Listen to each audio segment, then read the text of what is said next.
بسم الله الرحمن الرحیم. الحمد لله رب العالمین والصلاة والسلام علی رسوله الامین محمد و علی آله و صحبه اجمعین. بینندگان عزیز و گرامی شبکه جهانی وصال حق، سلام الله علیکم و رحمته و برکاته.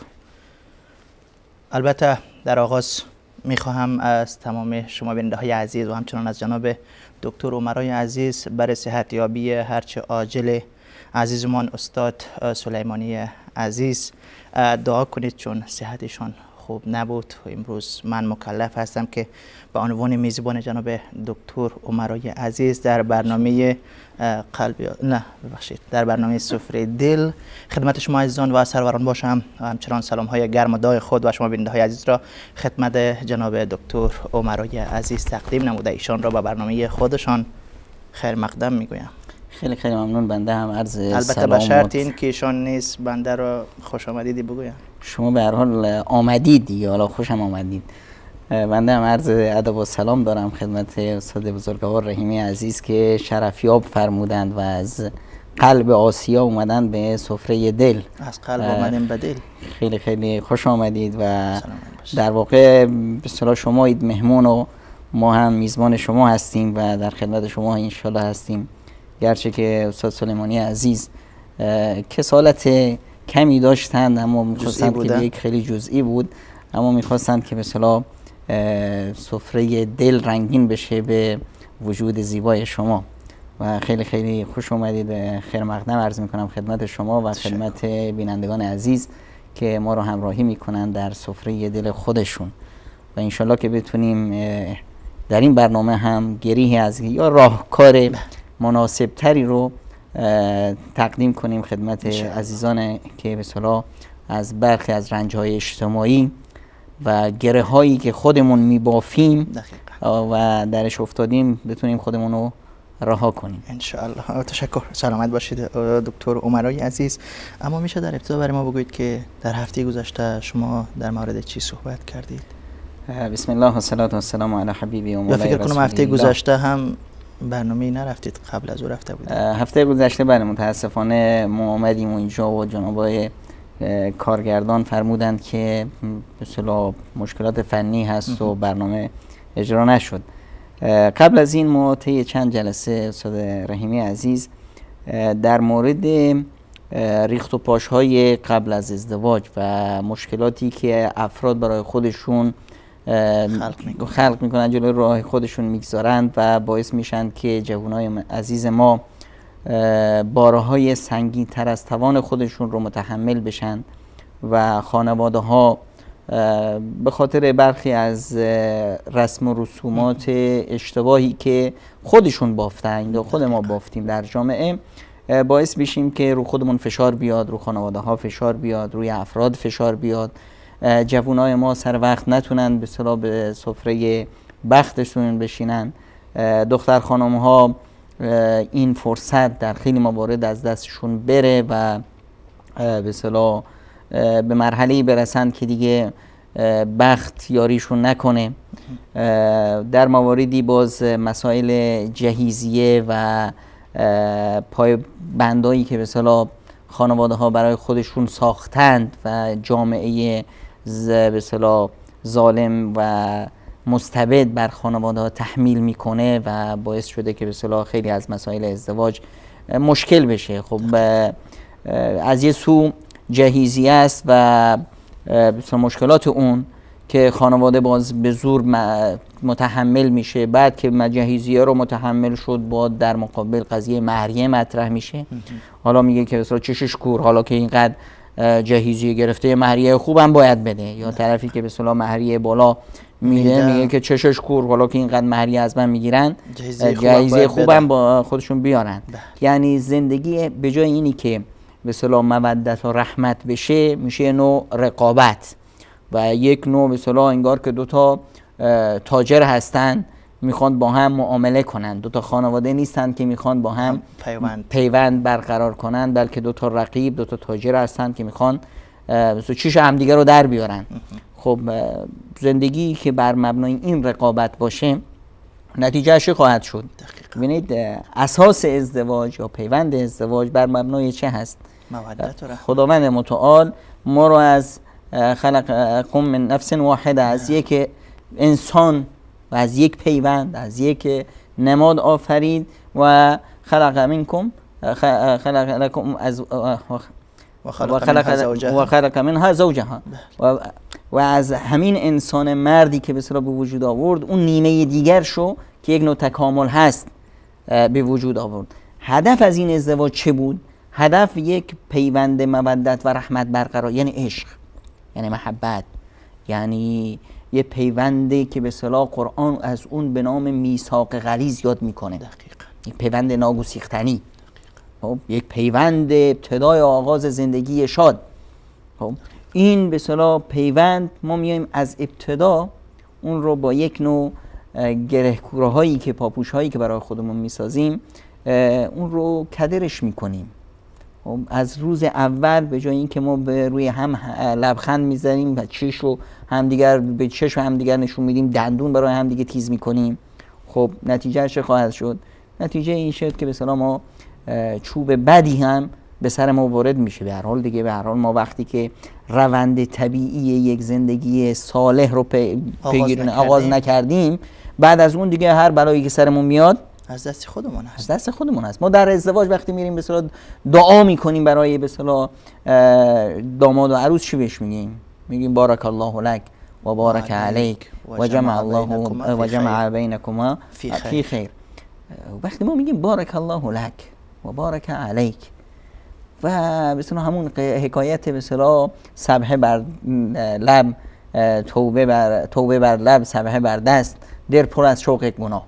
ما در یک محیط پر از گناه، در یک محیط پر از اسراف، در یک محیط پر از عادات و تقالیدی که همش غلط هست، خودمون بافتیم، ظلمی که به خودمون برای خودمون متحمل هستیم، ظلمی که برای آینده بچه هامون متحمل هستیم و ظلم و ستمی که بر جامعه تحمیل میکنیم. خب یکی که انسانی که مثلا خیلی حدیث زیبایی از رسول اکرم صلی الله علیه و سلم بیادم میاد که مثلا البته همه گفتار و شیوای پیامبر اکرم صلی الله علیه و سلم شیرین هست. میفرمایند که من سن سنتا حسنه فله اجرها و اجر من عمل بها الی یوم القیامه. کسی که یک راهکار درست، یک سنت شکنی به معنای به باد دادن کل اون پاپوش ها و عادات و تقالید بدی که هست، اینها رو میاد میشکنه، یه سنت نوین، یه راهکار ارزنده، یه ارزش نو به جامعه یاد میده، اجر اونو داره.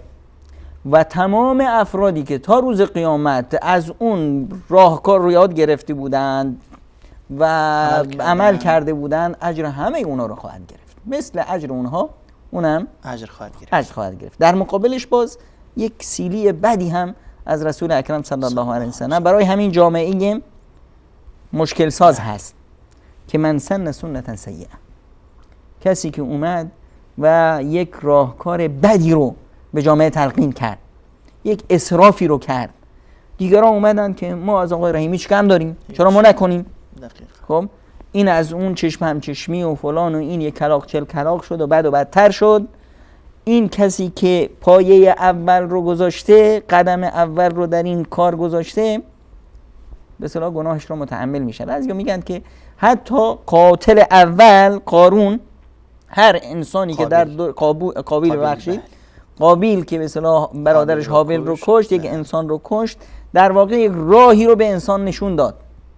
تا روز قیامت هر کسی یک قتلی رو انجام میده، جزی از این قتل به اصطلاح که قابیل تو شریکه. چرا؟ چون راهکار رو اون برای انسان گذاشت که آقا اینطور هم میشه انجام داد، این کار زشت رو هم میشه انجام داد. دقیقاً. اینه که ما در مسائل ازدواج باید خیلی متوجه باشیم که نکنه که ما یه راهکار زشت به جامعه تلقین کنیم. یک ازدواج عبادت بسیار شیوایی هست. ازدواج یه پیوند بسیار عمیقی هست. ازدواج از مهمترین عبادت هاست، از مهمترین عبادت هایی که به اصطلاح ایمان فرد کامل میشه. یعنی تصور کنید یه جوونی چقدر مؤمن میتونه باشه، چقدر میتونه مؤمن باشه. هر چقدر فریخته باشه میاد میرسه به نصف از ایمان. نیم دیگری این ایمان در گروه چه هست؟ ازدواج. در گروه ازدواج هست. اینه که این یکی از سنت های پیامبر اکرم صلی الله علیه و سلم و مرسلین هست. سنتی است که تمام انبیا و دوام بشریت در اون هست. و چقدر این ازدواج مبنا و پایه ایمانیش قوی تر باشه. ببینید ما خیلی از مسائل رو گم میکنیم در قضیه ازدواج. قضیه ازدواج رو به اصطلاح وقتی که ما ازدواج رو ارزشیش نمیکنیم. چطور ارزشی یعنی؟ یعنی چرا ازدواج میکنیم؟ طرف میاد مثلا هدف از ازدواج و انتخاب در ازدواج وقتی که ارزشی میشه، طرف ببینیم یارو اومد پیش حضرت عمر رضی الله عنه که من میخوام زنم رو طلاق بدم. چرا میخواد طلاق بدم؟ خوشم نمیاد ازش، عشقش ندارم. گفت پسرم ببین همه ازدواج ها همه خونه ها بر مبنای عشق نیست، بر مبنای هوسرانی نیست. بعضی جاها ازدواج ارزشی هست و اونجایی که ارزش بشیم. ببین ما در زندگیمون مصدر سعادت و خوشبختیمون رو چی میدونیم؟ یه وقتی هست که مصدر سعادت و خوشبختی رو مال و ثروت میدونیم. بله. یه وقتی هست که خودنمایی میدونیم. من یک ازدواجی برام میندازم که چش آقا در بیاد. خب کیفم میکنه با این کارش. یه وقتی هست که نام و شهرت میبینه. یه وقتی هر چیزی که به اصطلاح مصدر سعادت من تلقی شد پیش من، اون در واقع نماینده شخصیت من هست. وقتی کسی که مال رو مصدر سعادت خودش میدونه یعنی چی؟ یعنی این فرد خودش رو انسان بسیار حقیری در جسم خودش، در داخل خودش رو انسان بسیار حقیری تلقی میکنه که از یک مثلا حساب بانکی ورم کرده کوچکتر خودش رو میدونه. از یک مجموعه اسکناس خودش رو کوچکتر میدونه. وقتی این رو به دست میاره هول میکنه، خوشحال میشه، دست و پاشو گم میکنه. دیدی وقتی به اصطلاح به کسی میگن که آقا شما در یک مسابقه 1 میلیون دلار برنده شدی، در جا قلبش میگیره میمیره. یا مثلا میگن آقا دلار افتاد. خب اینی که همه دلاراش براش ارزش هست، خودش رو حقیرتر از دلار میدونه، میبینه که این کاغذ پاره ها ارزش رو از دست داد، میبینه که سکته میکنه میمیره. این انسانیه که خودش رو از ماده کمتر میدونه. و جالب اینجاست که خداوند متعال به ماده این به اصطلاح ارزش رو نداده که مایه سعادت انسان باشه. به ماده هیچ چیز مگر رسیدن به خداوند متعال. وقتی که ما در مسیر خداوند بی‌نهایت در همه چیز کمال مطلق. خب یعنی خداوند وقتی ما رو برای عبادت خودش خلق کرده، یعنی در ما اون قدرت ها و توانمندی ها رو خلق کرده که به سوی خدا عروج کنیم. معراج ماست به سوی خداست. نماز ما معراج ماست. رابطه برقرار کردن به خداست. وقتی که این مسیر رو طی می‌کنیم احساس سعادت می‌کنیم. من عمل صالحا من ذکر و انثی و هو مؤمن. عمل صالح انجام میده، آدم مؤمنیه، حالا میخواد زن باشه یا مرد باشه. فلنحیینه حیاتا طیبه.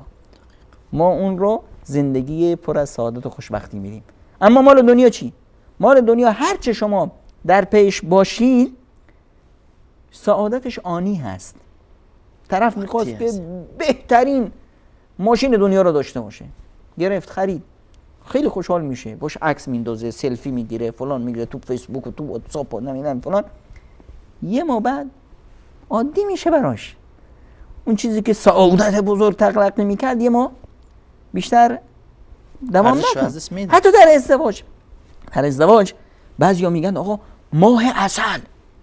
چرا؟ چون مبنای ازدواج ارزش ازدواج رو گم کردن. فکر می‌کنم همون یه ماه هست. یه ماه بعد از یه ماه عسل چی شد ماه بسل، ماه عذاب. خب یعنی عسلیش از بین رفت. چرا؟ اما وقتی که این ازدواج بر مبنای ارزش باشه که یک انسانی رسول اکرم صلی الله علیه و سلم به میگن، میفرمایند که زن رو انتخاب میکنن، مردم عموما زن رو انتخاب میکنن به خاطر مالش، به خاطر جمالش، به خاطر حسب و نسبش. فظفر بذات دین تریبت یدک. ارزش رو بگیر که دین هست. شما وقتی که یک شخصی رو برای مالش ازدواج میکنید، فردا فقیر شد چی؟ مالدار در از اون رو دیدید، این فراموش میشه. این فراموش میشه. جمالش فردا که جمال دوام چندانی نداره، یکم که دیگه لپلوچش افتاد و پیری افتاد، دیگه جمالش رفت. در همون ازدواج زیباتر از اون رو میبینی، جمالش از دلت میره. حسب و نسبش همینطور. اما چیزی که به اصطلاح باعث دوام هست دین هست. هرچه دین دارتر باشه، این دین بیشتر و بیشتر و عزیزتر و محبوبتر میشه، در نهایت زندگی پربارتر و با ارزشتر میشه. تشکر جناب دکتر. با امید این که این ماده ارزش را ما در ازدواج ها مد نظر بگیریم و گره هایی که خودمان بستیم پیش روی ازدواج و مشکلاتی که سر راه خودمان ایجاد کردیم اونو از بین ببریم و دوباره تکرارش نکنیم. خب این مشکلاتی بوده که فراراه ازدواج خودمان جامعه ظالم ساخته و ما همه گرفتار این هستیم. شما روی این البته صحبت های داشتین و امیدوار هستیم که بیننده های عزیز ما استفاده کرده باشند و برای حل هر مشکل همون حدیثی که شما اشاره کردین که کسی که یک روش نیک را ایجاد میکنه و به وجود میاره، ثواب این ایجاد برش میرسه و کسانی که به آن راه عمل میکنن به آن راه میروند تا قیامت. برای شخص اول، برای موجید البته ثوابش میرسه. با امید این که هر یک از من و شما موجد یک راه خیر باشیم، یعنی آغازگر یک راه خیر باشیم.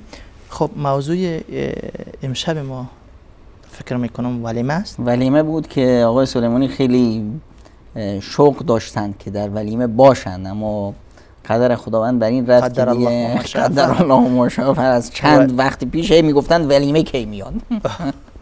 وقتی که ولیمه آمد ایشون نیامدن. بسیار خوب. میشه در آغاز برای ما از فلسفه ولیمه بگوین که فلسفه ولیمه چی است؟ اصلا چرا ولیمه در ازدواج باشه؟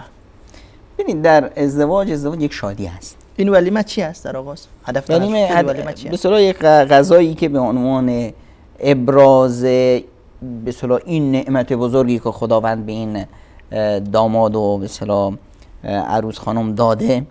در ازدواج اصولا باید ازدواج با صدای بلند باشه، زیر نور آفتاب باشه، همه بدونن که در این خانواده ازدواجی صورت گرفت، همه بدونن که آقای رحیمی ازدواج کرد. خب آقای رحیمی از خانواده فلان ازدواج کرد، تا به اصطلاح اولا این روابط شما رو طرف بشنوه مشکل ساز میشه. خیلی من ازدواج اول شما رو میگم که اصلا از اولش میدونستم که ازدواج دوم جرأت میخواد. در هر حال اللهم صل علی النبی، در به اصطلاح ولیمه ما میخوایم که اعلام کنیم که اینجا یه شادی هست و در این شادی خب از به اصطلاح خب حالا این اعلام چه هدفی داره اینجا؟ اعلام چرا بکنیم؟ ببینید ما وقتی که به اصطلاح خداوند متعال در حالی که شما گفتید ببخشید ازدواج از بزرگترین و مهمترین عبادات هست و ما در عبادات البته هر قدر اخلاص و یعنی از مردم بپوشانیم بهتر است، اما در باب ولیمه یا ازدواج باید اونو شهرت. بعضی از عبادات هست که باید اون عبادت رو جار زد، مثل اذان خودش جار زدن هست. اوه بیایید من مؤذن شما رو صدا میزنم به سوی چی؟ به سوی یک عبادت بسیار والا، به سوی معراج، به سوی الله. خب در ولیمه هم همینطور باید، چرا که ولیمه در پی اون روابط اجتماعی خاصی هست که فلانی خونه فلانی رفت و آمد میکنه، فلانی رو با دختر فلانی تو بازار دیدیم. خب این مسائلی هست که حرف روی زبان مردم میندازه. همین که فهمیدن که ایشون داماد این خونه هست، دیگه رفت و آمدش عادی میشه و حرفی برای مردم نمیمونه.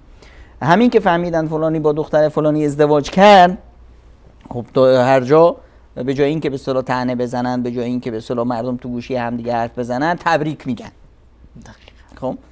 خب حالا چطور بفهمیم که ازدواج صورت گرفت؟ باید یک نمادی از این ازدواج رو بروز بینیم. خب یک کاری که ما اشتباهی که میکنیم اینه که مثلا وقتی میخوایم ازدواج کنیم میریم توی تالار ازدواج میکنیم. آقا توی این تالار همیشه ازدواج هست، ازدواج کی با کیه نمیدونیم. خب اما اگر ازدواج در خونه باشه، همینی که ما 4 تا لامپ بگیریم تو دم خونه آویزون کنیم، خلاص همه می‌دونن که تو این خونه شادی هست، ازدواج هست. همینی که به اصطلاح چند نفر بیان و برند، 10 تا ماشین جلوی خونه پارک بشه، همه میدونن اینجا چه خبره، بابا ازدواج فلانی هست، مبارک انشالله. خب همه مردم اولا این رو میدونن، همه در شادی شریک میشن. اینی که نعمتی هست. و اما بنعمت ربک فحدث. این که ما بیاییم نعمتی که خداوند متعال به ما داده این رو بروز بدیم. درست. خداوند خوشش میاد که اثر نعمتش رو بر بندش ببینه. یعنی همینه که ما داماد رو از دور که میبینیم باید احساس کنیم که این داماد هست. عروس رو که وقتی خانم‌ها میبینن بفهمن که این عروس هست. از شکل و شمایلش، از پوششش، از مثلا راه رفتنش، از همه مثلا اون چیزی که در عرف هست. درست. خب ولیمه هم اینه که بفهمن که تو این خونه یک عبادت بزرگی داره شکل میگیره، یک زندگی نوینی داره شکل میگیره، یک مثلا جوونی داره به سامان میرسه. دو خانواده با هم پیوند میکنن، فامیل ها به هم نزدیک میشن، روابط برقرار میشه و فلان این حرفا. خب این ولیمه معناش این هست. خاطر همین اظهار این به اصطلاح پیوند، و این پیوند به اصطلاح یک نوع اعلامی هست که همه بدونند و فلان. درست. در این ولیمه ما باید دیگه به خدامون نشون بدیم که مثلا ما داریم یه عبادت میکنیم. کل این معیار ولیمه رو باید در نظر بگیریم که باید طوری باشه که ارزشی باشه. به معنای اینی که ما سعادتمون رو از خودمون میگیریم، نه از چشم مردم. مردم چی میگند؟ جالب اینجاست که خداوند متعال به ما یه دهن داده، 2 تا گوش داده، یه دهن داده و به همه هم یه دهن داده که میگند حالا میاد تو این گوش، خوشمون اومد میگیریمش، جالب نبود میندازیم دور، دیگه خودمون رو مشغول نمی کنیم که فلانی چی گفت چی نگفت. اگه ما بخوایم که به اصطلاح برای هر حرف مردم بها بدیم یا پاسخی داشته باشیم دیگه باید یه دهن کافی نیست. چقدر مردم چند تا دهن دارن، باید به اندازه دهنهای مردم ما هم دهن داشته باشیم دیگه. خب دیگه زندگی میشه داغون. اینه که به اصطلاح به این مسائل نباید بها داد و اون کاری رو میکنم که خدام میخواد. اگه من یک انسان ارزشمند باشم، یعنی حتی انسان محترم رو اسمش رو چی میذاریم؟ آدم ارزشمندیه، یعنی ارزش براش مهمه. درست. وقتی که ارزشی هست، اون چیزی که خدا رو خوشنود میکنه، من اون کارو میکنم. اگر من اینطور برخورد کردم، حرفای مردم که به من میزنن، بد و بیراهایی که احیانا به من گفته میشه، آدم خسیسی هست، نون مردم رو خورده، حالا به مردم نون نمیده، تو تالارا میرفت اما خودش تو خانه ازدواج به اصطلاح میذاره، فلان این حرفا رو که میزنن، اون طرف احساس رضایت بیشتر میکنه، احساس میکنه که کاری که کرده درسته. چرا؟ چون که الان حرفی که هست حرفایی هست که به اصطلاح وسوسه های شیطان هست، یعنی شیطان سوخته، الان داره روی دهن مردم حرف میندازه. خب در حالی که همین مردمی که این حرفو میزنن از ته دلشون خیلی خوشنودن. والله ما خودمون رو بدبخت کردیم، رفتیم این همه خرج و مخارج کردیم، این بنده خدا خیلی آدم زرنگی ها، به جای اینکه به اصطلاح بده خودنمایی کنه زندگی بچه‌اشو ساخت، به جای اینکه بیاد ریخت و پاش داشته باشه گرفت زندگی بچه‌اشو به اصطلاح روبرو کرد. دمش گرم. خب روزای اول که به اصطلاح آدمای حسودی که به اصطلاح سوختند و به اصطلاح بهای سنگینی پرداخت کردن این چیزا رو میبینن، خب واکنشای نشون میدن، اما از ته دلشون راضی ان. و این فرد چون هدفش خدمت به جامعه است، یک سنت شکنی بسیار سنت های بد رو کمرشو شکستن هست، یک سنت نیک میخواد به جامعه تلقین کنه، احساس سعادتی میکنه که این سعادت اصلا قابل وصف نیست. تشکر. سلامت باشید. این ولیمه باید چی ویژگی‌هایی داشته باشد یا یک ولیمه خوب دارای چی ویژگی‌هایی باشه؟ ببینید بهترین ولیمه در نظر بنده اون ولیمه یعنی هست از که عنوان سوال معلوم میشه که ما بدترین ولیمه هم داریم. خیلی ولیمه های بد داریم، هر ولیمه ای که در اون منیت باشه. چی باشه؟ خودنمایی باشه. آره. که آقا این کار رو من میکنم چش فلانی کور بشه. از من میخواد جلو بزنه. اومده بود تو ولیمه بچهش خروس داده بود، من بوقلمون میدم چشش کور شه بفهمه که من کیم. هر ولیمه ای که برای خودنمایی باشه، هر ولیمه ای که بعد از اون طرف عکساشو تو آلبوم گذاشته باشه تا کسی اومد بیا ازدواج منو ببین، عکس ها رو مرور کنه. هر ولیمه ای که برای خودنمایی باشه، من ازدواج بچه‌مو یا ازدواج خودم رو در تالار سلطانه گرفتم، در فلان تالار گرفتم. هر ولیمه ای که هر وقتش، نه از آن، هر وقت روزگارش اومد ذکری ازش شد به عنوان یک پوز دادن، به عنوان یک خودنمایی، این یه ولیمه بد است. درست. ولیمه خوب کدومه؟ ولیمه خوب اونه که من وضع حال خودم رو ببینم، بر مبنای توانی که دارم تصرف کنم. درست. نرم قرض نگیرم. هر وقت قرض گرفتی برای به اصطلاح برپایی ولیمه، بدون که ولیمت بده. آقا من اینقدر توانم هست، با همین توانم میرم. ببینید من دو تا مثال میخوام بزنم. یکی ازدواج رسول خدا صلی الله علیه و سلم با ام المؤمنین زینب. خب با زینب. زینب کیه؟ زینب کسیه که خداوند متعال عقدش رو با پیامبرش بست. در سوره احزاب فزوجناک، ما تو رو به ازدواج زینب در آوردیم. درست. حتی زینب افتخار میکرد که همه به اصطلاح همسرای پیامبر میگه شما رو عقدتون رو پدر روی زمین بسته شده، عقد من تو آسمان. خب این یک که به اصطلاح نعمت بسیار سرشاری بود برای پیامبر اکرم صلی الله علیه و سلم. وقتی هم بود که پیامبر وضع اقتصادیش خوب بود. درست. خب چی شد؟ ولیمه چی بود؟ همش نون و گوشت. یک ولیمه خوب پیامبر اکرم صلی الله علیه و سلم دادن. ام سلیم هم چیزایی آورد هدیه کرد به اصطلاح درون مادر انس ابن مالک. خب این ولیمه است. و زینب کی؟ زینب از خود خانواده پیامبر هست. خب از خود قریش هست، از خانواده‌اش هست، از خیشان هست. درست. یه ولیمه دیگه باز پیامبر رو داریم. ولیمه پیامبر با در ازدواجشان با صفیه بنت حیی. مادر مؤمنان صفیه دختر پادشاه است. پادشاه حیی ابن اخطب، سرکرده یهودیان. خب در این وقت ازدواج وضع پیامبر چندان اقتصادی خوب نیست. درست.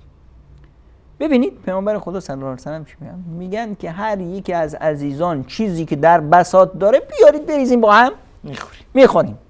سفره پهن میشه، یکی خرما میاره، یکی کره میاره، یکی نمیدونم چی بیاره. جالب این است که در این ولیمه نه نان هست و نه گوشت.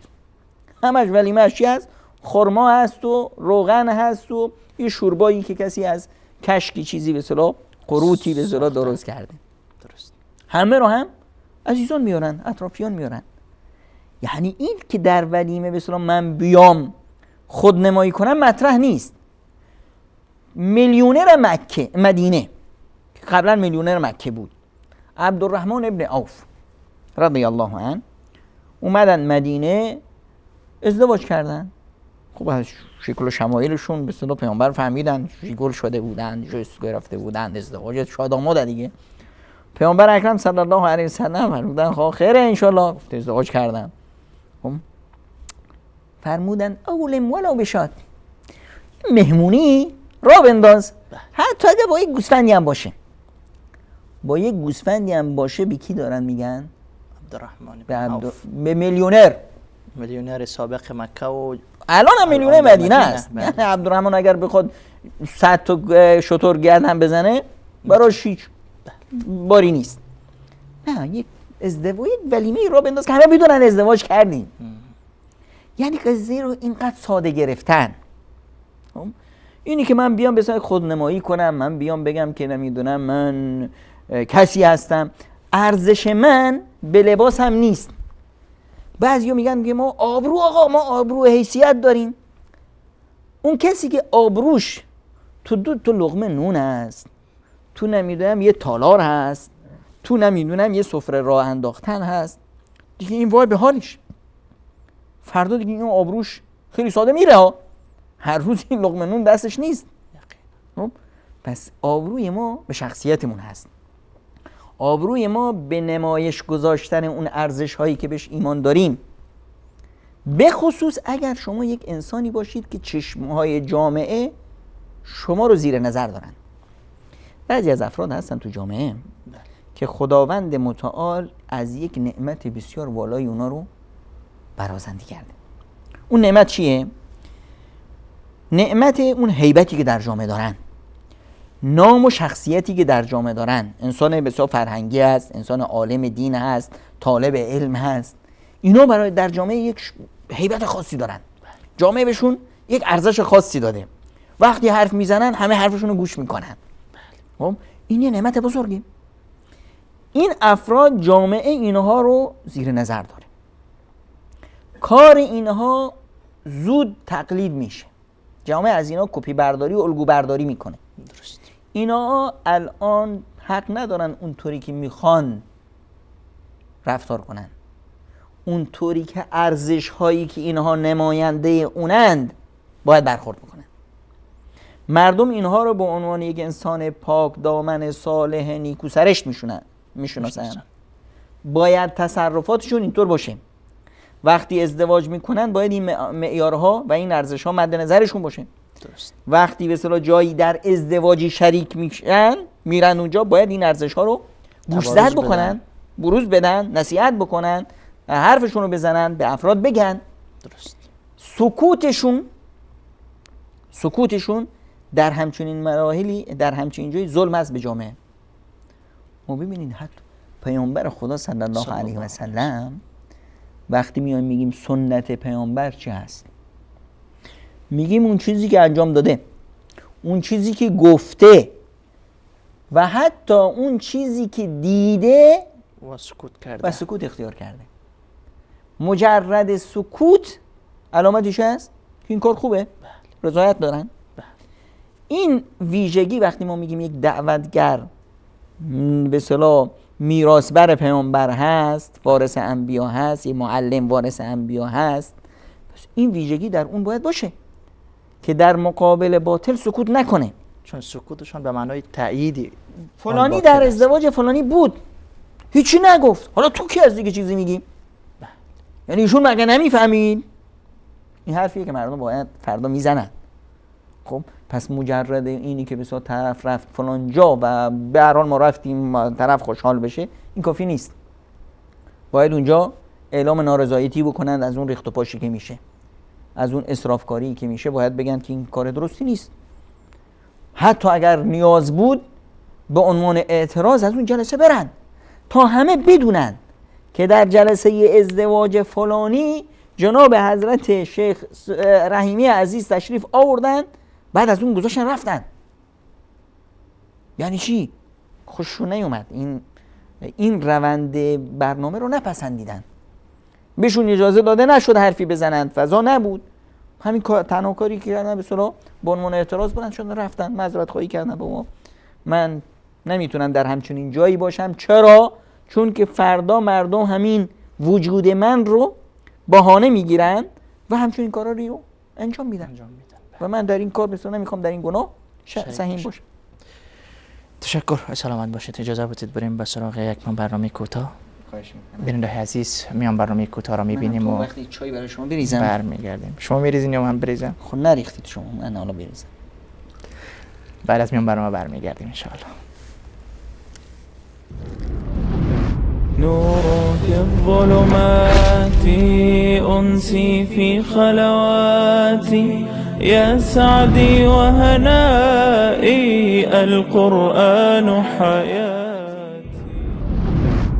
وأنكحوا الأيام منكم والصالحين من عبادكم وإمائكم إن يكونوا فقراء يغنيهم فضله والله واسع علیم.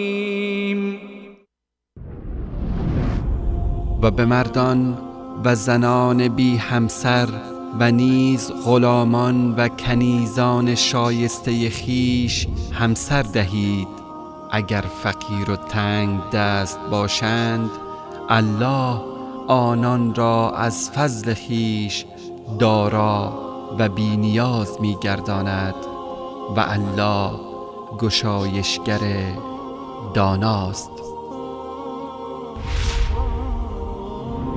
نور في الظلمات أنسي في خلواتي يا سعدي وهنائي القرآن حياتي.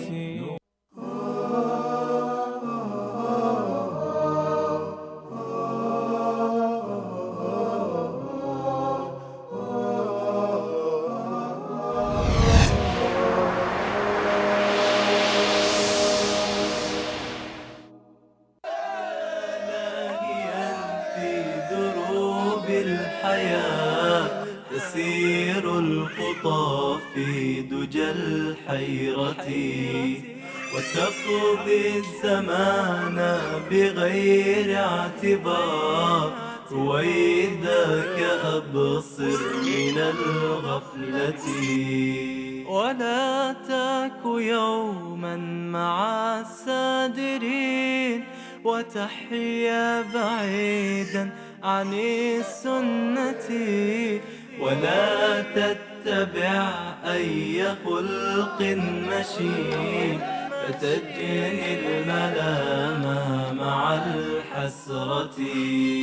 فأنت الحري بحسن الفعال ونبل الخصال مع الصحبة تطيب الحياة بتقوى الإله فذاك السبيل. رسول الله صلی الله علیه و آله و سلم فرمودند کسی که به الله و روز قیامت ایمان دارد همسایه‌اش را آزار و اذیت نمی‌دهد.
با سلام مجدد خدمت شما بیننده های عزیز و گرامی، برنامه سفره دل هست. البته موضوع برنامه ما هم ولیمه هست. البته در میان برنامه اگر متوجه شده باشید حدیثی را استاد انصاری عزیز فکر میکنم با ساعت ایشان بود قرائت کردن من کان یؤمن بالله والیوم الاخر فلا یؤذی جاره. این حدیث شما یک نقطه بسیار مهمی رو بهش اشاره داره. قبل از اینکه شما بیایید برای خودتون استفاده کنید، قضیه چی رو میگن؟ این حدیث حق جامعه بر فرد حقی داره. جامعه بر فرد، کسی که ایمان داره به خدا و رسولش فلا یؤذی جاره. من کان یؤمن بالله والیوم الاخر، کسی که به خدا و روز قیامت ایمان داره همسایش رو اذیت نکنه. وقتی من میام یک ازدواج شاهانه بله. به راه میندازم و من این توانمندی رو دارم، من این قدرت رو دارم و از اقتصادیم خوبه، اما همسایه من نداره. خب شما قبلا گفتین که پیامبر صلی الله علیه و سلم وقتی که وضعیت اقتصادی یا جیبشان خوب بود در ازدواج زینب، ازدواج مبارکه که در آسمان ها عقد شد و بسته شد، یعنی ولیمه شایان شان گرفتن، درست است؟ یه ولیمه گرفتن در حدی که بسیار توان داشتن و ابراز این شادی بود. خب حالا این شادی ویژه‌ای بود. ویژگی ازدواج پیامبر با ازدواج آسمانی بود. یک ویژگی بسیار بزرگی بود که پیامبر خدا صلی الله علیه و سلم از این شادی ازدواجی که در آسمان ها باشه، به امر الهی باشه، اولین و آخرین ازدواج هم بود. این یک به اصطلاح ازدواجی بود که پیامبر اکرم صلی الله علیه و سلم خیلی از بگو مگوها و مسائلی که در جامعه بود اونها رو میخواست بشکنه. چون که قضیه ازدواج پیامبر اکرم صلی الله علیه و سلم با زینب یک ویژگی‌های خاصی داره و سوره احزاب به اصطلاح تفصیلا روی این بحث میکنه. اما در مجموع ما اینجا یک به اصطلاح راهکارهایی میذاریم برای جامعه. پیامبر اکرم صلی الله علیه و سلم در ازدواجشون با صفیه مثلا ام المؤمنین صفیه و سایر امهات المؤمنین میتونستند ازدواجی رو بندازن که صدای اون ازدواج در شهرهای دیگه هم شنیده بشه. یعنی پیامبر خدا صلی الله علیه و سلم چقدر عزیز بودن پیش صحابه. اگه پیامبر فقط اشاره میکرد در ازدواج پیامبر، حضرت میلیونیری مثل حضرت عثمان و میلیاردیری مثل حضرت عبدالرحمن ابن عوف و مثل سعد ابن عباده ها و اینا چقدر به اصطلاح مصرف میکردند و چند تا شتر سر میزدن، وقتی که پیامبر یه اشاره میکنه حضرت عثمان یک لشکر رو، تمام تجهیزاتش رو از اسبش گرفته تا آذوقه و تا شتر و تا همه‌شو تأمین میکنه. اگه برای ازدواج پیامبر این کارو نمیکرد، ابوبکر خیلی با افتخار هم میکرد. خیلی با افتخار میکرد. ابوبکری که یک به اصطلاح ثروتمند بزرگ بود، پیامبر در ازدواج به اصطلاح دختر ابوبکر عایشه صدیقه رضی الله عنها یک اشاره میکرد، ابوبکر چه جهیزیه ای رو میتونست آماده کنه؟ همه اینها رو نکردن. به خاطر چی؟ به خاطر اینی که ما در یک جامعه هستیم. بله. الان منی که میام به اصطلاح خودنمایی میکنم، دخترم رو شاهانه به ازدواج در میارم، دل دختر همسایم رو میترکونم. چشم همسایه رو همسایم فردا میگه که من پس چطور پسرم رو به ازدواج در بیارم. اون همسایه دیگه میگه من چه خاکی به سرم بریزم دخترم رو چیکار کنم. خب من چیکار کردم؟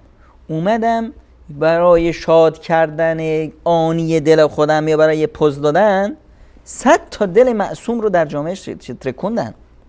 درست. ببینید اگر واقعا یکی از صفتهای انسان اسرافکار یکیش اینی که وقتی حق رو میشنوه نمیخواد قبولش کنه.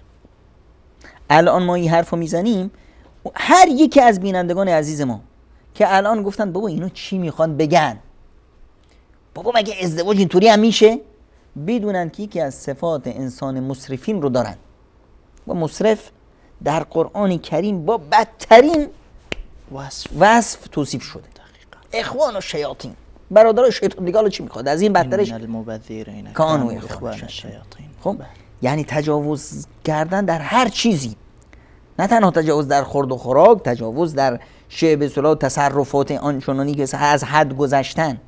ما نمیگیم ولیمه نگیر، بلکه ما میگیم ولیمه بگیر. ولیمه گرفتن یک خودش یک نوع ابراز عبادت هست، ابراز شادی هست. اما این ولیمه باید چطور باشه؟ یه ولیمه ای باشه که معیارها و ارزش‌های اخلاقی توش مراعات شده، در حد توان باشه، اسراف توش نباشه. مراعات اگر فرد یک انسان با وجاهتی بود، جامعه چشمای جامعه اون رو مواظبت میکرد، زیر نظر داشت، عالم دین بود مثلا، طالب علم بود، معلم و فرهنگی اون جامعه بود، جامعه حرفش رو به اصطلاح نگاه میکرد، از خانواده های به اصطلاح با وجاهت جامعه بود که همه بهشون نگاه میکردن. اینها باید حق جامعه رو مد نظرشون داشته باشن بیش از دیگران. درست. میگه که آقا من دارم. بله داری، اما تو جزئی از این جامعه هستی. اگر داری یه زحمت بزن، یک دعوتی بنداز تو یتیم خانه. اگر داری برو 10 تا از همین خانواده‌های اطرافی که پدرشون معتاد هست، خانواده فلجه، بچه کوچیک تو خیابونا داره کار میکنه، زحمت میکشه، دستاش پینه زده، برو به اونا برس. اگر داری ببین در همین به اصطلاح محوطه تو چند تا نفرن که دست به دزدی میزنند از فقر و ناداری، برو به اینا برس. اون وقت ببین شادی. این حرف رو استاد رحیمی میزنم و فقط اون کسایی این رو خواهند فهمید که تجربه کردن. اون عزیزانی که باور ندارن یه بار تجربه کنن. به خدا سوگند انسان اون لذت و سعادتی رو که احساس میکنه در وقتی که به یک فقیر و ناداری میرسه، در وقتی که یه صدقه رو میده، این احساس شادی و سعادت رو در 100 تا ازدواج هم احساس نخواهد کرد. وقتی که میری اشک یتیمی رو سبب خشکاندنش میشی، اسراف نکردی اما در مقابل 10 تا دل رو شاد کردی. حتی تو خود ولیمه، بدترین ولیمه کدوم ولیمه است؟ اون ولیمه ای که من بیام کی رو دعوت کنم؟ آقای رحیمی رو دعوت میکنیم که از دوستای خیلی عزیز ما هست و فلان هست، آقای سلیمانی که دیگه به هر حال رئیس قبیله است، آقای نمیدونم فلانی پولدار از فردا دخترش رو ازدواج میده، ما رو هم دعوت میکنه. آقای علانی. بدترین ولیمه اونی هست که ثروتمندان و انسانهای با وجاهت براش دعوت میشن و انسانهای فقیر دعوت نمیشن. پیامبر اکرم صلی الله علیه وسلم در یکی از ازدواجاشون انس رو فرستاد که برین مردم رو دعوت کن. گفت انس جان برو فلانی و فلانی و فلانی و فلانی رو دعوت کن، هر کس رو تو راه دیدی بهش بگو بیاد. هر کس رو تو راه دیدی بهش بگو بیاد. هر فقیری، هر کسی میخوای در خونه رو باز کن. غذا دادن عیب نیست، اما در رو باز کن. هر کس رو دیدی براش نمیدی آقا من میخوام 1000 نفر رو غذا بدم، یه غذایی بده که تمام 1000 تاش حداقل 500 تاش فقیر و نادار باشن، که همه که اومدن یه غذایی به اصطلاح در حد توان، یه غذا، نه 100 نوع غذا، یه غذا درست کن همه اینا رو دعوتشون کن. اما نه من تو نمیدونم فلان تالار میخوام بذارم، خب حالا کی رو دعوت بدم؟ فلانی چطور بابا؟ فلان پسر عموی خاله داییمون. نه نه نه نه اون وضع ریختشو دیدی؟ اون تو اون تالار بیاد دیگه برای اون عیبه، خوبیت نداره بابا. یعنی من الان هدفم چیه؟ پوز دادنه. هدفم اینه که این افراد بیسن که من میخوام گدا گشنه ها رو جمع کنم. پس اینجا معنای عبادت ریخت. عبادت نگه چی؟ مگه ما در عبادت چیکار میکنیم؟ دیدید یه مسجدی جلوش نوشته باشه آقا کسی که لباس شیک نیست، اتو کشیده نیست وارد مسجد نشه؟ مرکز عبادته دیگه. بله. مسجد عبادته. اینجا هم ما میخوایم عبادتی رو انجام بدیم. هر چیز که نامش عبادت شد باید سیمای عبادت رو داشته باشه. وقتی که اومد اینجا مسجد رو جلوش گذاشتن آقا فقط افراد شیک وارد بشن، کارگرها وارد نشن، اونایی که به اصطلاح لباساشون اتو نکشیده وارد نشن، اون دیگه نشد مسجد. اون نشد جای عبادت. اون نماز هم نشد. وقتی نماز ارزش داره که اون آدم شیک پولدار پاشو میذاره کنار پای اون پینه بسته کارگر. ببینید در نماز خیلی زیباست. در نماز صف نماز ویژگیش چیه؟ آقا تراسو، امام میگه که آقا مستقیم باشید، پاهاتون رو به هم بچسبونید، کتفاتون رو به هم، شونهاتون رو بچسبونید. همین لمس کردن این محبت و عشق و برادری رو زیاد میکنه. وقتی که شما پای نرم ابریشمی هست میخوره به پای یک کارگر پای پینه بسته ترک خورده، اون وقت احساس میکنی که واقعا انسانیت معناش چیه، عبادت معناش چیه. تو که از مهنت دیگران بیغمی، نشاید که نامد نهند آدمی. در ولیمه این باید مد نظر باشه. ولیمه مال من نیست، صدای منه. ولیمه مال جامعه است، مال اون محیطی هست که من هستم. اگه من نیومدم خیشم رو از شهری دیگه دعوت نکردم هیچی نیست. اما همین اطرافیان و خانواده ها و اطرافی، این اصله قضیه. اگر قضیه اعلام هست، خیش دور رو با تلفن میتونم بگم که آقای فلانی الحمدلله بچه رو به هر حال سر سفره عقد نشوندیم و خوب به هر حال مبارک شما هم باشه. اما همسایه دور و بری رو باید به این بفهمونم که این طرف که میاد تو خونه ما این شاداماد ماست. منی که میرم تو خونه فلانی، من الان عضوی از این خانه هستم. یه وقت نکنه که شیطان تو سر چیز دیگه بندازه. شیطان یه ویژگی که شیطان داره، یجری من ابن آدم مجرى الدم. خون چطور تو رگای انسان میره؟ گردش خون چطور خیر محسوس نمیشه؟ اینجا خون هست، به این سلولا خون میرسه، ما نمیبینیمش. اینطور ظرافتی هست. شیطان با همین ظرافت و با همین سادگی و با همین خاموشی تو انسان میره و وسوسه‌اش میکنه. من میخوام جلوی همه این وسوسه ها رو بگیرم، جلوی همه این دهنا رو بگیرم. خب پس ولیمه اینه، معنای ولیمه، معنا و ارزش این ولیمه اینه. واسه همینه که وقتی شما رو برای ولیمه دعوت کردن، از حق برادر مسلمون هست که تو ولیمهش بری.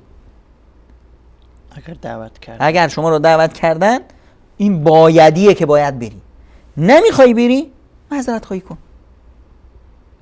جناب فلانی من عذری دارم، نمیتونم در خدمت برسم فلان، و انشالله در فرصت‌های دیگه در خدمت شما هستیم. امروز ما برنامه زنده داریم با استاد رحیمی، نمیشه که ولیمه رو بیایم.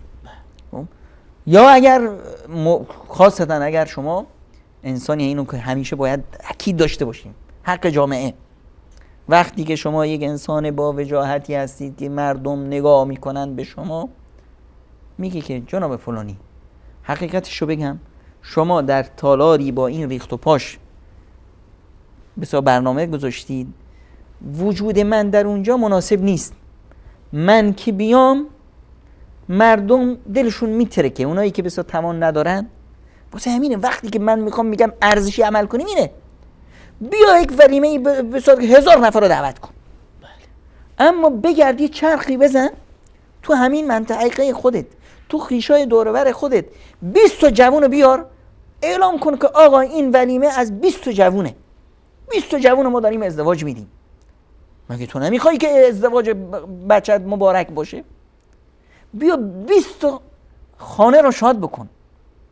استاد رحیمی عزیز چند روز پیش یک اتفاق بسیار نمونه افتاد در غزه فلسطین. درست. که واقعا جا داره انسان بگه مبارکه. دم همچنین افرادی گرم. یه بنده خدایی از اهل امارات، خودم خیرخواه، خداوند بهش توفیق داد. این چه کار کرد؟ رفته بود در غزه، فلسطین اشغالی که هر روزی به اصطلاح مردم اونجا تیکه پاره میشن.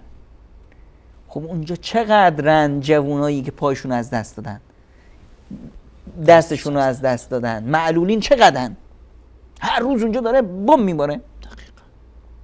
این بنده خدا اومده بود همه این جوانای معلول رو جمع کرده بود، یک ازدواج نمیدونم 100 تا 200 تا جوان معلول همه رو یه ازدواجی گذاشته بود برای همه.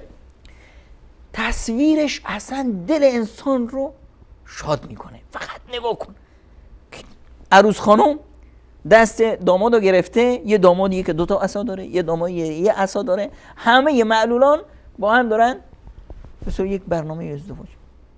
الان تصور کن این فردی که میاد همچنین عمل خیر رو انجام میده، 100 تا کلبه تاریک رو تو شمع روشن میکنه.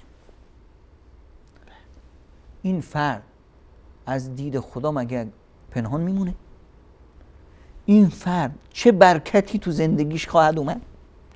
چقدر پیش خداش عزیز خواهد شد؟ چقدر قلبها و دلهای شاد براش دعا میکنن؟ یعنی که بیایم این ارزش ها رو در مسائل ازدواج نهادینه کنیم، فرهنگ های غلط رو بشکنیم، فرهنگ سازی کنیم، به جامعه نشون بدیم که راه و رسم زندگی چقدر شیرین و ساده است و آسان. پیامبر خداست، بزرگترین شخصیت جهان، کسی که با یک اشارهش 1000 تا شتر سر میزنن، میگه که عزیزان یه سفره پهن کنید، هر کی هر چی داره بیارید. ولیمه پیامبر. اصلا در ولیمه یه عادتی هست که ما اصلا گمش کردیم. چی هست اون؟ ولیمه هر کی هر چی داره بیاره. من یک ازدواجی دارم، یه چیز زیبایی دیدم در ازدواج‌های عزیزای اندونزی. در اندونزی کار خیلی زیبایی میکردن مردم. وقتی فلانی میخواد چی بده؟ ولیمه بده. خب میدونن عزیزای این ور اون ور، اینایی که همین زودیا صاحب بچه شدن، خب اینا میخوان برای بچه‌هاشون عقیقه بدن. میان پیش آقای فلانی، نمیگم آقای رحیمی که دیگه شما باز دعوا نکنید، خب میرن پیش آقای غفوری، اندونزی هستن دیگه. میرن که آقا من 2 تا عقیقه دارم، بذار تو ولیمه خودت. اون دیگه میاد من یک گوسفند دارم یا دختر خدا من داده، بذار تو ولیمه خودت. بعد در دعوتی هم که میدن نوشته که این برنامه شما دعوت هستید برای برنامه ازدواج فلان، ولیمه ازدواج فلان آقای فلانی با دختر خانم فلانی و همچنین عقیقه فرزند فلانی آقای فلان، دختر فلانی آقای فلان یا خانم فلان و همین شد 5-6 تا به اصطلاح عقیقه. خیلی جالبه که همه در یک شادی شریکن. در یک ازدواجی که میشه آقای ولیمه فلانی هست، من پیش قدم بشم برم بگم آقای رحیمی خب نون برنامه ازدواجت با من، اون بیاد بگه آقا گوشتش با من، اون دیگه بیاد بگه آقا شیرینیش با من، اون بیاد بگه میوهش با من. چقدر زیباست، خیلی زیباست. وقتی که همه شریک میشیم، جمعون من بیا بگو اگر این کارو کردی دستتو میبوسم میگم سنت رسول الله. اومدی من میخوام بچه‌مو ازدواج بدم، هیچی هم در بساطم نیست، نیاز نیست که نمیدونم کارت عروسی بزنم، پیامک بفرستم تو واتساپ، اونم مجانیش. خب برای عزیزایی که میخوام مثلا دعوتشون کنم، خب آقای سلیمانی عزیز، شما و خانواده محترم و هر چند از همسایه‌های عزیزتون که میخواهید برای برنامه به اصطلاح ولیمه ما دعوت هستید، لطف کنید غذای که به اصطلاح در دسترس هر چیز داری با خودتون هم بیارید. خب اگر میایید به ما اطلاع بدید. آقای فلانی هر کسی هر چی در بساطش هست بگیره بیاره جلو، دور هم میشینیم میخوریم، ولیمه شادی است. اونی که داره به خودش بیاره، اونی که نداره نیاره خودشو بیاره. خب چقدر زیبا میشه، چقدر ساده، چقدر وقتی که قضیه اینقدر ساده است. ما یه جوونی داریم چند وقت پیش رفت مثلا خواستگاری. تو خواستگاریش شکر خدا من نبودم، دوستایی که بودن اومدن همشون میگفتن توبه توبه چی شده؟ میگه بابا این خواستگاری بود، حالا ولیمه‌شو میخواد چیکار کنه؟ حالا به لپ و لوچش افتاده. جناب چرا؟ میگه از من 80 میلیون میخوان. تو میخوایی حرم سرا کنی؟ 80 میلیون میخوای چیکار کنی؟ قضیه اینه که به اصطلاح وقتی من میام گره میذارم دور بر خودم، پام رو تو هچل میندازم، ببینید این افرادی که اینجوری هستن ببینید رسول خدا صلی الله علیه و سلم کسی هستند که دستی که به صورتش به طرفش دراز بزنی هیچ وقت رد نمیکنه. یه صحابی اومد جوون گفت که یا رسول الله به دادم برسید، به من کمک کنید. چی شده؟ چی شده آقای رحیمی؟ چی اتفاقی افتاده؟ ازدواج کردم. خب که چی؟ مهریه به من کمک کنید. چقدر مهریه گذاشتم؟ نمیدونم 400 تومن، نمیدونم همون چیز رایج اون زمان، یعنی بگی $4000 مثلا. پیامبر خدا صلی الله علیه و سلم فرمودن که شما مگه این طلا و نقره رو از این کوها میکنید؟ این مثلا سنگه که میری از کوه میاریدش؟ ما به شما کمک نمیکنیم آقا. یعنی وقتی خودت رو تو هچل میندازی دیگه انتظار این رو نداشته باش که جامعه بهت کمک کنه. اما وقتی که قضیه رو ساده بگیریم، اینه که جامعه هم باید همراه میشه. وقتی در سادگی همیشه زیبایی است و باعث به اصطلاح خوشنود شدن جامعه هم میشه، چون که شما یه گره هایی رو تو جامعه هست، این گره ها رو وا میکنید. یه مشکلاتی که همه خانواده‌ها با اون درگیرن، اون مشکلات رو میایید به اصطلاح حل و فصلش میکنید، خانواده‌ها خوشحال میشن. قضیه ولیمه ساده است، قضیه ازدواج اینقدر ساده. وقتی که این کار میکنیم دیگه الان ما نمینالیم که بچه‌مون، ببینید مصاریف ازدواج، هزینه‌هایی که ما در ازدواج میکنیم چی میشه؟ این هزینه‌های گزاف باعث تأخیر ازدواج بچه‌هامون میشه. تأخیر ازدواج بچه‌ها 1001 بلا رو براشون میاره. بیماری‌های روحی روانی میگیرن، بیماری‌های جسمانی میگیرن. خب بچه میگیرین جوونه همچین به اصطلاح ژولیده پولیده، واسه چی؟ ازدواجش به تأخیر افتاده. به من نشون بدید یه جوونی که 30 سال رسیده، حالا چه دختر چه پسر، مشکل روانی نداره. چرا بیاییم به اصطلاح این مشکلات و این پاپیچا و این به اصطلاح معضله ها رو برای خودمون در جامعه بکاریم؟ اجازه بدین میان برنامه کوتاه بگیریم؟ بفرمایید. بیننده عزیز، میان برنامه کوتاه رو میگیریم و برمیگردیم. با ما باشید.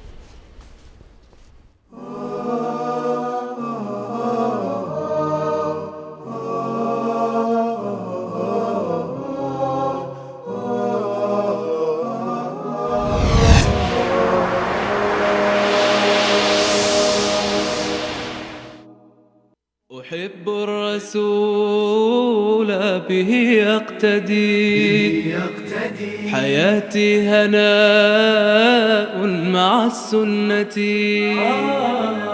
أحب الرسول به يقتدي حياتي هناء مع السنة. أتانا بهادي الكتاب المبين فأحيا الأنام من الظلمة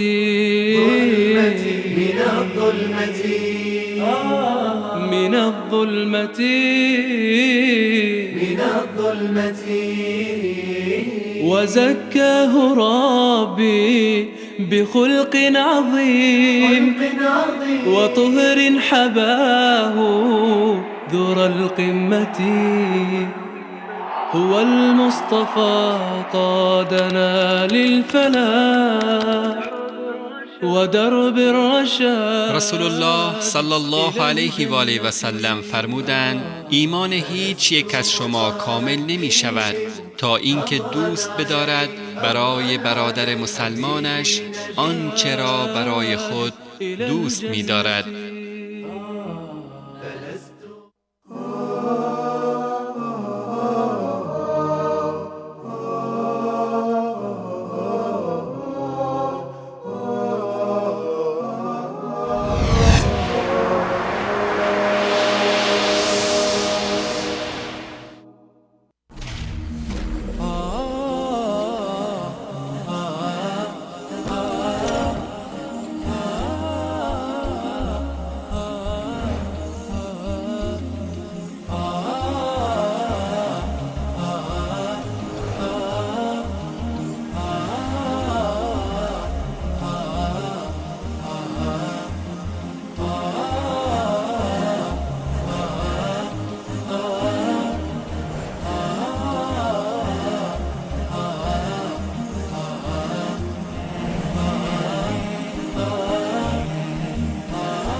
با سلام دوباره خدمت شما بیننده های عزیز و گرامی با برنامه سفره دل. البته موضوع برنامه هم ولیمه هست، خوردن و نوشیدن است. جناب دکتر، یک چیزی دیگه در ولیمه البته رواج هست، فرستادن کارت یا دعوتنامه برای طعام ولیمه. اینجا هم رواج هایی هست که باید اصلاح شود یا آنچه که جریان داره درست است؟ جالب است استاد رحیمی عزیز. وقتی که من مدتی فقط کارتای به اصطلاح دعوتنامه‌ای که می اومد، بله، این رو بعد از اینکه کسی دعوتنامه می اومد نصیحت میکردم که این کارا رو نکنه، خرجای بی محلی هست. بله. کارت ولیمه از جمله به اصطلاح کارهای بسیار بسیار نادرستی هست که اصلا ارزشی نداره. چرا؟ شما میخواد طرف رو دعوتش کنی، درسته؟ بله. ما وقتی براش یک پیامی میخوایم بفرستیم، پیام رو با پیامک میفرستیم یا با نمیدونم موبایل میفرستیم یا با واتساپ میبینیم یا تلفنی بهش میگیم، مثلا یک حرفی رو میزنیم. اما وقتی میخوایم برای ازدواج میگم میریم ما یک کارت ولیمه پیدا کنیم که دیگه مثل اینو کسی دیگه نداشته. شما برید فقط تو بازار جایی که کارتای ولیمه رو میفروشن، کارتای ازدواج، برید اونجا سری بزنید. ها، ابتکار خلاقیت انسان اینجا گل کرده. کارت ولیمه، کارت به ازدواج به شکل چمدان، کسی دیگه کارت ازدواج به شکل نمیدونم 2 عروس داماد، کسی کارت ازدواج درست کرده به شکل لباس عروس، کسی یک شکلک ها و یک چیزای عجیب غریب. بعضی 2 قلب، بعضی 2 قلب درست کردن، مثل یه جای دیگه باز یه چیز جالبی باز دیدم که باز واقعا خنده‌دار بود.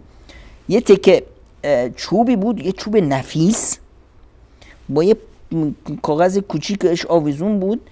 روی این چوب نفیس اسم به اصطلاح داماد به اصطلاح عروس خانم رو می‌نویسن.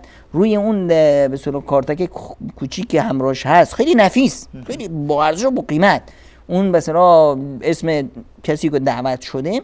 بعد روی این کارت، روی همین تیکه چوب نفیس 2 میخ زده بودن.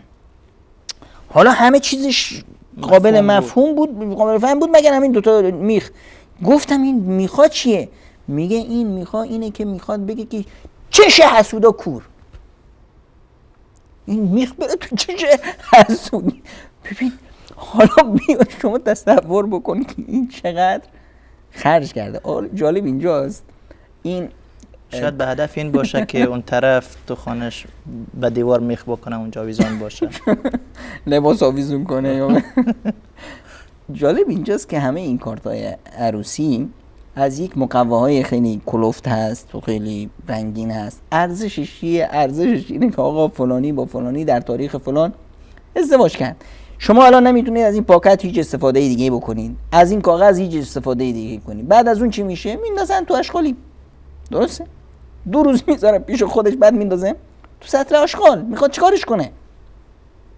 من که پیش خودم گذاشته بودم برای همچین موردی که بیام جلوی مردم تو برنامه، آخرش هم که دیگه رفتیم سفر و همه رو انداختیم تو سطل آشغال. میخوام چیکارش کنم؟ خب میآوردین امروز نشان میدادیم. همین دیگه مونده بود که مثلا 10 کیلو بار اضافی هم بذاریم تو چمدانمون که مثلا خب اینه که مثلا ما این توی این چی هست؟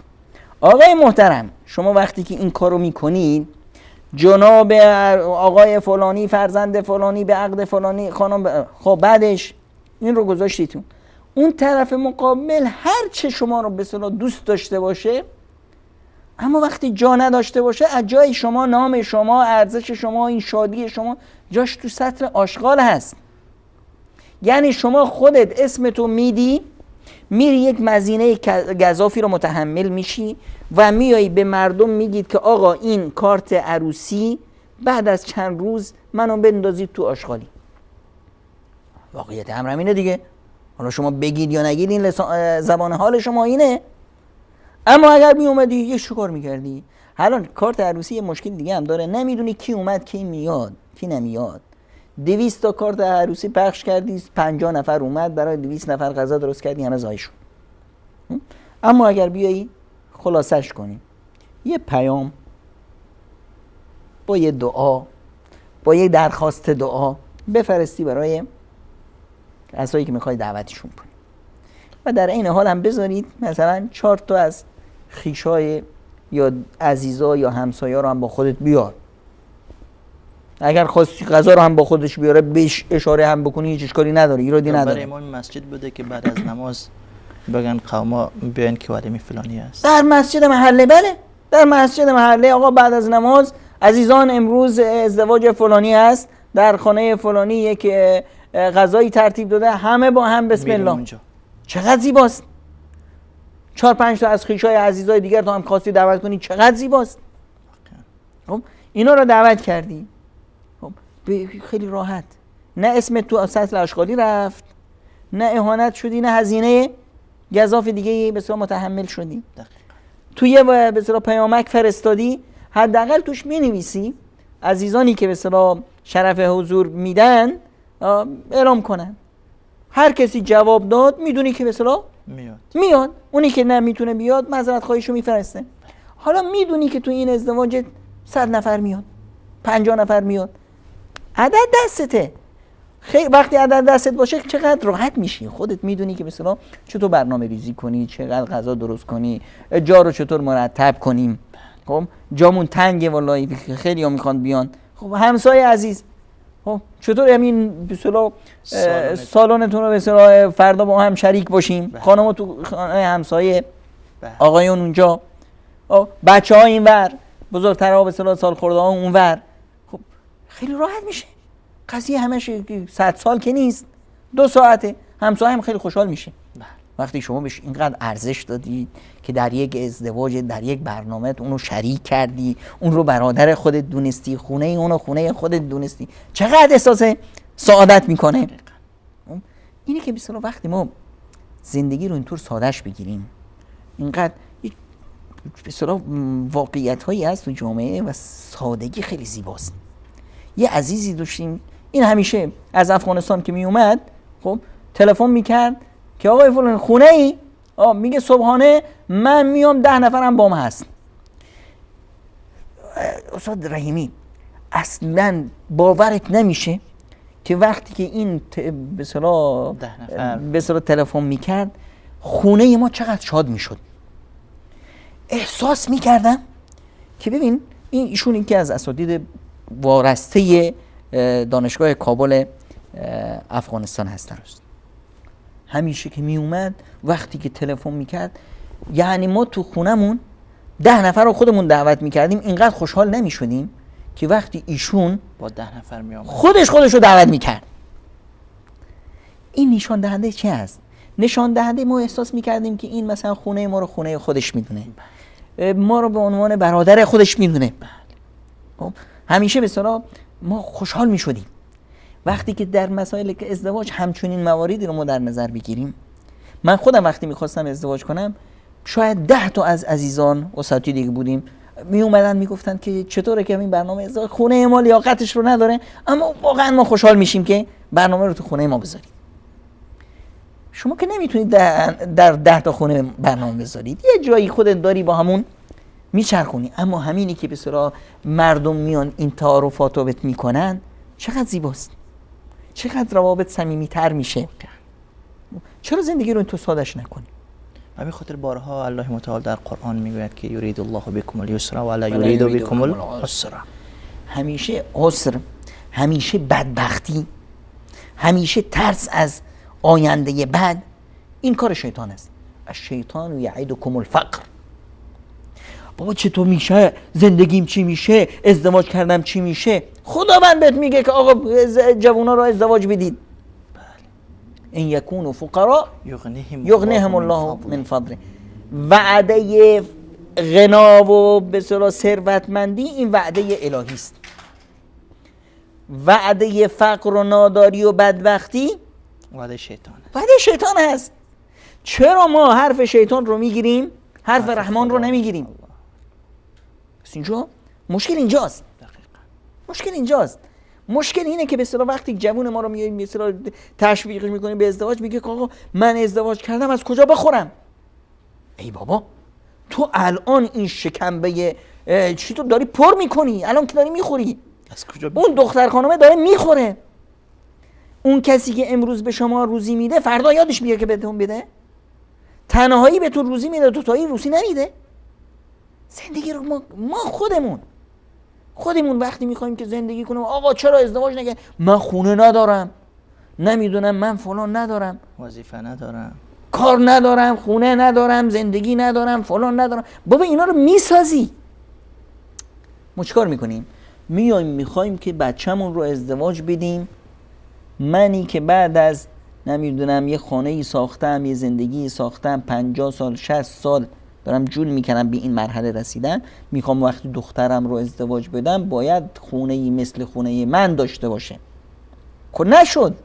این خونه 60 سال روش زحمت کرده تا پودش بافته شده. بذار اونا جون بکنن. این به اصطلاح جوانایی که ازدواج میدیم با کمترین نیازشون به زندگی سر پا کنیم. چی نیاز داره؟ یه اجاق گاز نیاز داره، 4 تا به اصطلاح نمیدونم استکان نیاز داره، 5 تا نمیدونم چی نیاز داره، 2 تا دوشک نیاز داره، فلان نیاز داره. خلاص بسم الله. فردا که نیازاشون بیشتر شد خود به خود زندگیشون ساخته میشه. فردا که صاحب بچه شدن، بچه رو اونی که نان داد، اونی که دندان دهد نان دهد، بچه رو داد روزیشو هم بهش میده. مهمون اومد برات یک دوشکی هم میده که از مهمونت پذیرایی کنی. کم کم قضیه حل میشه، روند زندگی پر رونق میشه و در سادگی ها همیشه زیبایی است. تشکر، سلامت باشید دکتر عمرای عزیز. حالا که حرف از اسراف در ولیمه یا خودخواهی یا خودنمایی یا شما گفتین پوزنمایی شبیه این چیزها، میشه برای ما نشانه های اسراف در ولیمه را بگوین؟ چون تعداد زیادی شاید باشن که ولیمهشان دارای مشاکل زیادی باشه، اما و هم یحسبون انهم یحسنون صنعا و فکر میکنن که واقعا ولیمه اسلامی ولیمه خوبی را دارن انجام میدن. میشه نشانه های اسراف یا نشانه هایی که واقعا این ولیمه دیگه ولیمه خوبی نیست، اسراف توش است، چند تا مشکل دیگه هم درش هست؟ یک جمله بسیار زیبایی است از حضرت لقمان، روایت میشه از نصیحت هایی که به فرزندشون داشتن. درست. فرمودن که سیمای اسرافکار، آدم اسرافکار چی هست؟ میگه آدم اسرافکار اون چیزی که مال خودش نیست را میخرد، اون چیزی که مال خودش نیست را میخورد، اون چیزی که مال خودش نیست را میپوشند. خیلی جالبه. چی؟ سر بگوی؟ اون چیزی که مال خودش نیست میخره، اون چیزی که مال خودش نیست میخوره و اون چیزی که مال خودش نیست میپوشه. یعنی چی؟ یعنی اون چیزی رو میخره که در خورش نیست، در توانش نیست. در توانش نیست میره قرض و قرضه میکنه، یه چیزی میخره که به مردم نشون بده، وقتی که مهمونی میده به مردم نشون میده که من اینم. تو این نیستی جناب، این قرض و قرضه است. اون چیزی که به اصطلاح در توانش نیست رو خریده با قرض و قرضه، میخواد به مردم نشون بده و به مردم بخوره، نه یا خودش بخوره. یا اون چیزی رو میخره که در مال خون نیست. من یه سقفی دارم در زندگیم، بله، اما میخوام به مردم نشون بدم. وقتی به مردم میشم میرم قرض و قرضه میگیرم، چیزای لوکس میخرم، نمیدونم جهیزیه آنچنانی میخرم، فلان میخرم، الان میخرم، فقط به مردم نشون دادن. حالا شما دیدید در بعضی از جوامع، اینو ما در پاکستان به چشم می‌بینیم، هر کسی میاد خونه کسی دیگه میگه میخوام جهیزیت رو ببینم، میره کمودا رو باز میکنه، خونه رو یکی یکی چک میکنه که جهیزیه تو چه بوده. اون چیزی که در توانش نیست، در خورش نیست رو خریده، فقط به خاطر چی؟ به خاطر خودنمایی، به خاطر پوز دادن، به خاطر به مردم نشون دادن. پس اون چیزی که در خورش نیست، در توانش نیست رو میخره، اون چیزی که در توانش نیست رو میخوره، اون چیزی که در توانش نیست رو، مال خودش نیست رو میپوشه. پوشش تو اون چیزی که توانش رو داری. اما نه، ازدواج هست باید رنگ لباسم، رنگ نمیدونم کفشم، رنگ نمیدونم چادرم، رنگ فلان، رنگ همه رنگ باشه. نداری، میره قرض میگیره 50 نوع تو لباس میدوزه. نمیدونم اینو مال تو نیست، در خور تو نیست، در توانت نیست، چرا اینا رو میگیری؟ این به اصطلاح 3 مورد از سیمای یک اسرافکار هست. اسرافکار اون کسیه که به کارهای باطلی که انجام میده مینازه. الان این همه زحمت کشید، یه ولیمه آنچنانی داد، در یک قصر آنچنانی داد، خودش میدونه. حکایت همش حکایت 3 ساعته. مردم اومدن خوردند و بردند و رفتند، تموم شد. این همه زحمت کشیدم 3 ساعته تموم شد. نه نباید بذارم تموم بشه. چیکار میکنه؟ بیا آقا فیلم بردار، فیلم بگیر، آقا عکاسه عکس بگیر. یه عالمه فیلم و عکس جمع کردم که چی؟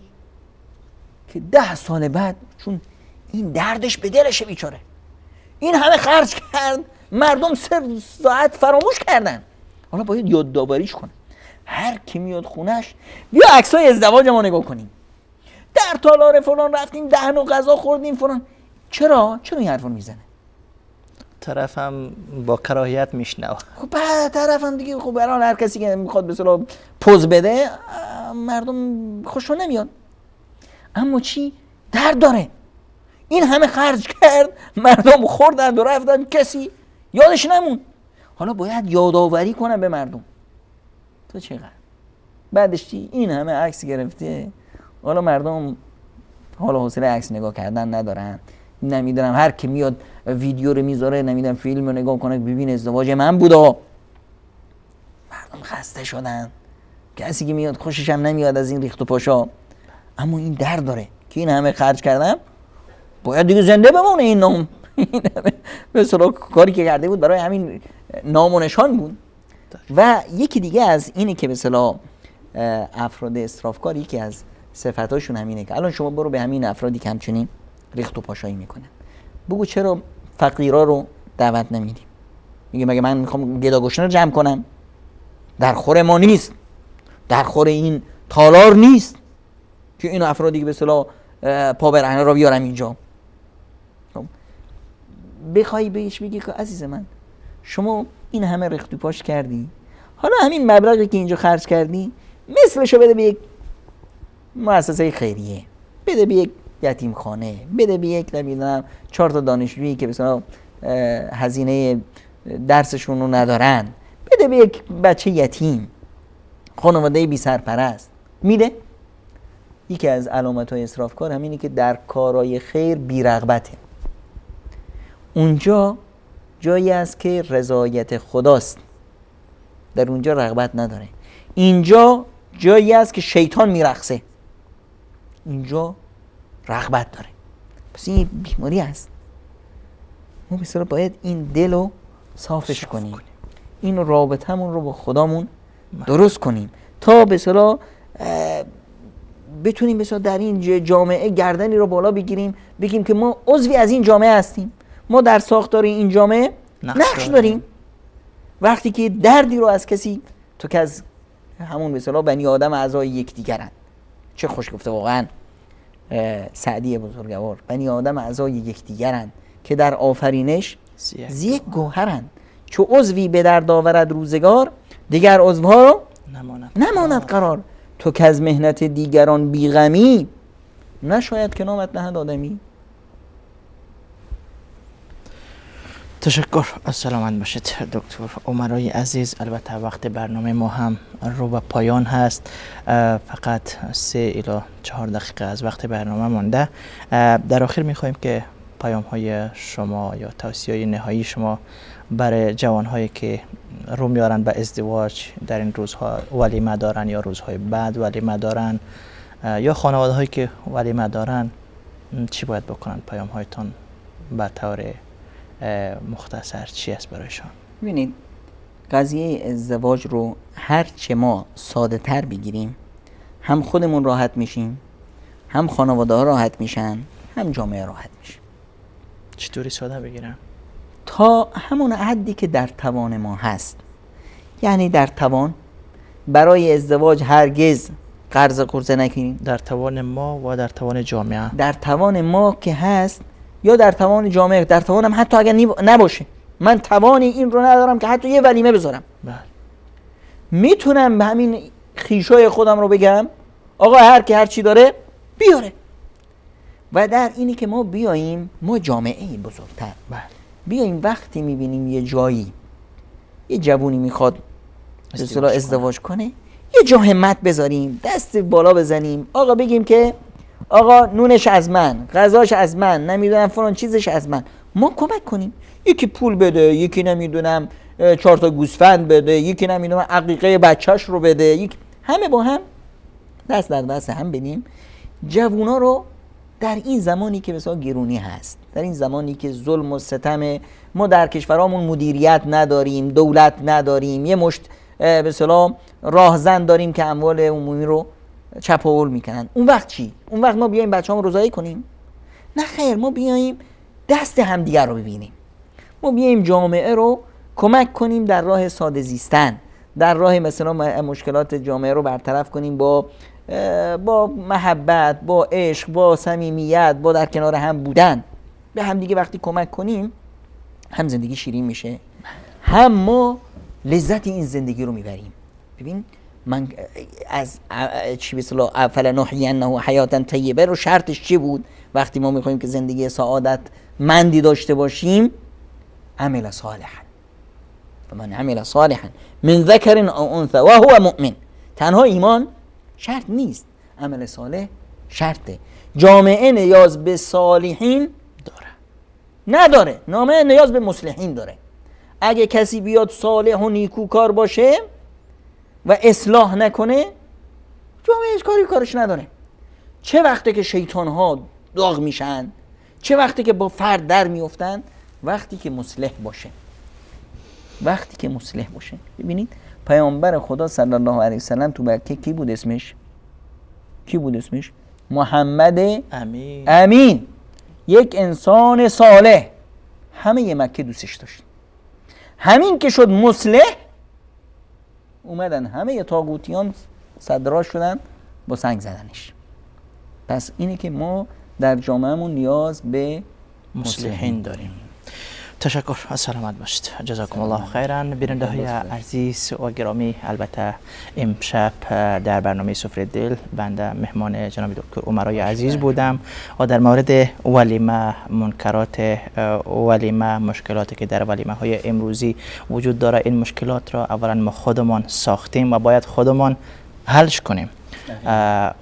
رسم و رواج های غلطی که در ولیمه ها و اسراف و تبذیری که در ولیمه ها وجود داره، باید با همکاری یکدیگر دست به دست هم داده ما میتونیم این مشکلات را از بین ببریم. طبقی که پیامبر اکرم صلی الله علیه و سلم در ازدواجشان با صفیه، اگر فراموش نکرده باشم، صفیه مادر مؤمنان، فرمودن که هر کس هر چی داره بیارن با هم بخوریم که ولیمه است امروز، ولیمه پیامبر، ازدواج پیامبر اسلام صلی الله علیه و سلم با مادر مؤمنان صفیه رضی الله عنها.